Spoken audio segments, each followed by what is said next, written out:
ಮಹಾಭಾರತ ಈ ಹೆಸರು ಕೇಳಿದರೆ ಸಾಕು ಮೊದಲು ಕಣ್ಣಿಗೆ ಬರುವ ಕಲ್ಪನೆ ಕುರುಕ್ಷೇತ್ರದಲ್ಲಿ ಕೌರವ ಪಾಂಡವರ ನಡುವೆ ನಡೆದ ಭೀಕರವಾದ ಧರ್ಮಯುದ್ಧ. ಅಂದು ಆ ರಣರಂಗದಲ್ಲಿ ಮಾರಣ ಹೋಮವಾದ ಅದೆಷ್ಟೋ ಕ್ರೂರ ಮತ್ತು ನಿರ್ಮಲ ಮನಸ್ಸುಗಳಿಂದ ಹರಿದ ಕೆಂಪು ರಕ್ತದ ಹೆಪ್ಪುಗಟ್ಟಿದ ಮಣ್ಣಿನ ವಾಸನೆ ಇಂದಿಗೂ ನಮ್ಮ ನೆಲದಲ್ಲಿ ಚಿರಸ್ಥಾಯಿಯಾಗಿ ಉಳಿದಿದೆ.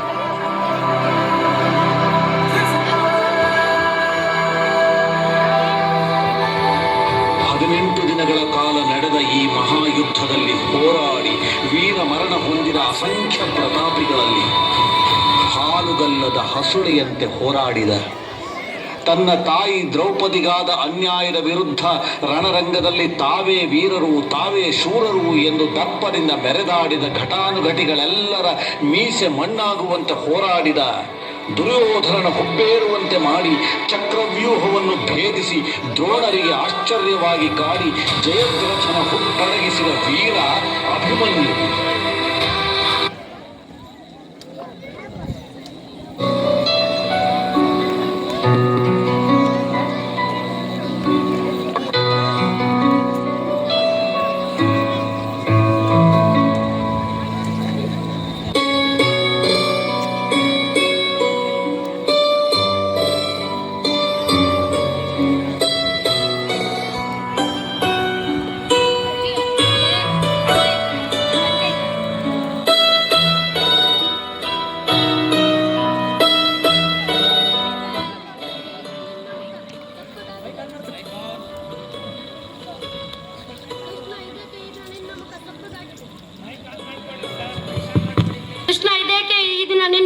ಸಪ್ಪಗಾಗಿದೆ, ಯುದ್ಧದ ಉತ್ಸವೇ ಇಲ್ಲ.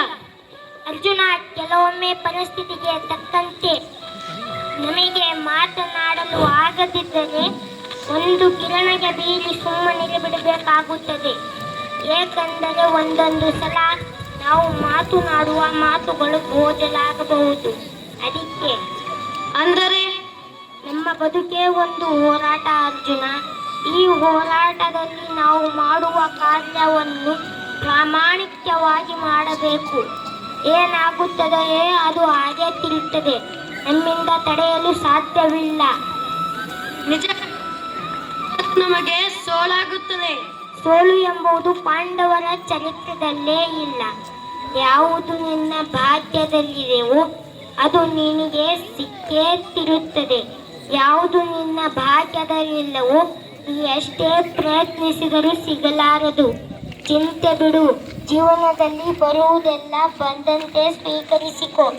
ಅರ್ಜುನ, ನೀನು ಈ ದಿನ ಯುದ್ಧ ಮುಗಿಸಿ ನಿನ್ನ ಅರಮನೆಗೆ ಹೋಗಬೇಡ, ನನ್ನ ಕುಟೀರಕ್ಕೆ ಬಾ.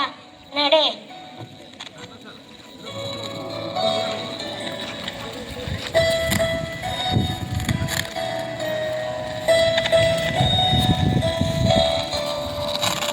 ಈಗಿನ ಸೂರ್ಯ ನೋವಿನಲ್ಲೇ ಮುಳುಗುತ್ತಾನೆ.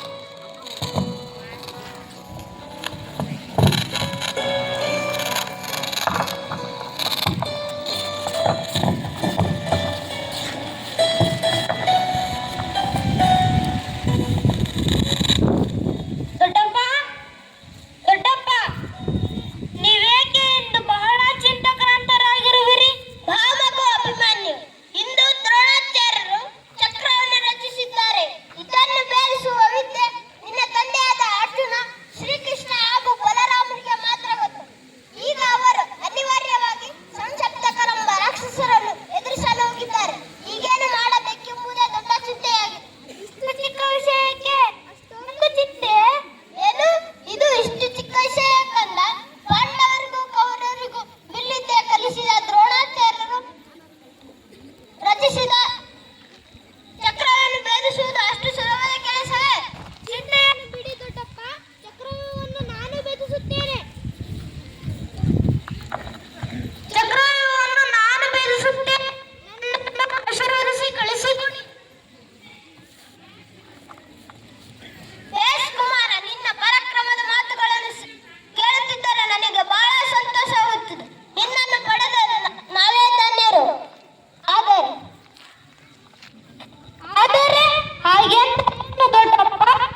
ಅಮ್ಮ, ಅಮ್ಮ, ಈ ದಿನ ನಾನು ಕುರುಕ್ಷೇತ್ರ ಯುದ್ಧದಲ್ಲಿ ಚಕ್ರವ್ಯೂಹವನ್ನು ಭೇದಿಸಲು ನನ್ನ ದೊಡ್ಡಪ್ಪಂದಿರಾದ ಧರ್ಮರಾಯ ಹಾಗೂ ಭೀಮಸೇನರಿಂದ ಆಶೀರ್ವಾದ ಪಡೆದು ಬಂದಿದ್ದೇನೆ. ನೀನು ನನ್ನನ್ನು ಆಶೀರ್ವದಿಸಿ ಕಳಿಸಿಕೊಡು. ರಂಗಕ್ಕೆ ಹೋಗುವೆಯಾ? ಅಲ್ಲಿ ಚಕ್ರವ್ಯೂಹವನ್ನು ರಚಿಸುವೆಯಾ? ಏಕಮ್ಮ, ಈ ಸುಭದ್ರಾನಂದನ ಮಗನಲ್ಲಿ ನಿಮಗೆ ಸಂದೇಹವೇ? ನನ್ನನ್ನು ಕಳಿಸಿಕೊಡಮ್ಮ. ಆಗಲಿ ಮಗು, ಶ್ರೀಕೃಷ್ಣ ಪರಮಾತ್ಮ ಕೃಪೆ, ತಂದೆಯ ಶೌರ್ಯ ನಿನ್ನಲ್ಲಿರುವಾಗ ಸಂದೇಹದ ಮಾತೇ ಇಲ್ಲ. ಜಯಶಾಲಿಯಾಗಿ ಬಾ ಮಗನೇ, ಹೋಗಿ ಬಾ, ನಿನಗೆ ಮಂಗಳವಾಗಲಿ.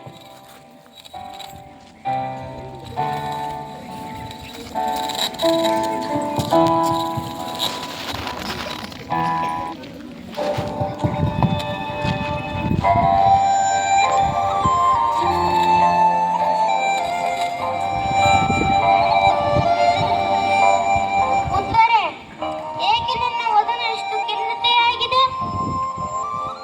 ಪ್ರಾಣಕಾಂತ, ನೀವು ಯುದ್ಧರಂಗಕ್ಕೆ ಹೋಗುವ ವಿಷಯ ತಿಳಿಯಿತು, ಅದಕ್ಕಾಗಿಯೇ ಈ ರೀತಿ ಚಿಂತೆಯನ್ನು ಬಿಡು ಉತ್ತರೆ. ನಾನು ಯುದ್ಧರಂಗದಲ್ಲಿ ಜಯಶಾಲಿಯಾಗಿ ಬರುತ್ತೇನೆ. ನನ್ನನ್ನು ನಗುಮುಖದಿಂದ ಕಳಿಸಿಕೊಡು. ಆಗಲಿ, ಜಯವಿರುವ ತನಕ ಭಯವೇಕೆ? ಯುದ್ಧ ಕ್ಷತ್ರಿಯರ ಧರ್ಮ. ಹೋಗಿ ಬನ್ನಿ, ಆ ಪರಮಾತ್ಮ ನಿಮಗೆ ಒಳಿತು ಮಾಡು.